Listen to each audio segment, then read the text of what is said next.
to share with you today a couple things out of the book of Proverbs. Now, I've made it a habit for quite some time that most days I'll read a chapter out of Proverbs. So there's a chapter of Proverbs for every day of the month. So you can actually read through the entire book of Proverbs every month if you'll just read the chapter that aligns with the day of the month that it is. And of course, Proverbs is a book of proverbs or wise sayings. And of course, the wise sayings will help you to live, help you to have a little more common sense, which is generally not as common as it should be. And these wise sayings will help you to live. Well, a couple of these wise sayings deal with your speech, with what you say. And I want to share a couple of those because I think that it'll bless you, and I think maybe today it'll help you to think about what you say to people. Because right now, relationships are even more at a premium because many of us are cut off from other people. Many aren't getting to have those same relationships. So what you say is even more important now than maybe even before. This is Proverbs 12:18. Some people make cutting remarks, but the words of the wise bring healing.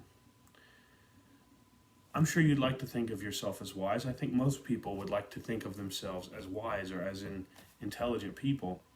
But this verse says some people make cutting remarks. It's a contrast.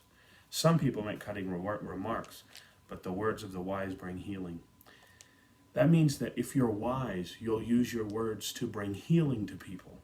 You'll speak good words to people, not tear people down, not beat people up, not talk bad about people. If you want to be wise, and of course the Bible talks about wisdom, the fear of the Lord is the beginning of wisdom, and then wisdom brings success, long life, brings many of the things you desire. Wisdom will help you get there. Well, if you want to be wise in the fear of the Lord, let your words bring healing. The words of the wise bring healing. So be careful about what you say. It's saying that people who make cutting remarks, they're not so wise. So pay attention to what you say, because if what you're saying is a lot of cutting remarks, a lot of cutting people down, those aren't very wise words, and they won't help you, and they won't help the other person. But the words of the wise bring healing. You know, you can use your words to bring healing to people instead of hurting. Death and life are in the power of the tongue, and those who love it will eat its fruit. Death and life are in the power of the tongue. You can bring death to somebody or life to somebody through what you say. So be wise and let your words bring healing. Listen to this. This is Proverbs 16:24. Kind words are like honey, sweet to the soul and healthy for the body. That means kind words are good for you, and they're good for other people. Have you ever been so down and you're just having a terrible day, and then that person comes along and says that one nice thing to you, gives you that one encouragement, and it just lifts your spirits and you're able to keep going? Well, kind words are like honey. They're sweet to the soul and healthy for the body. So be a wise person today. Let your words bring healing.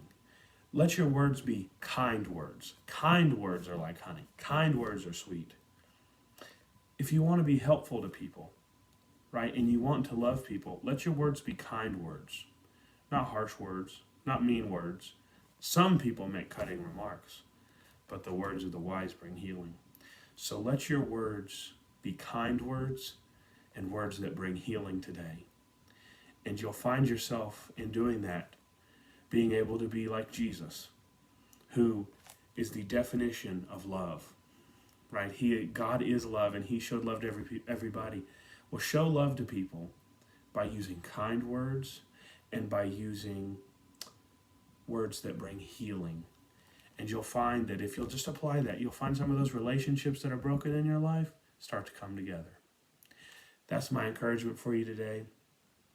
Use your words to bring life and not death, to bring healing and not destruction. Use your words that'll be sweet to someone else and healthy for their body, and you'll find that as you do that, it's healthy for you too. I love you. Jesus loves you. Have a great day.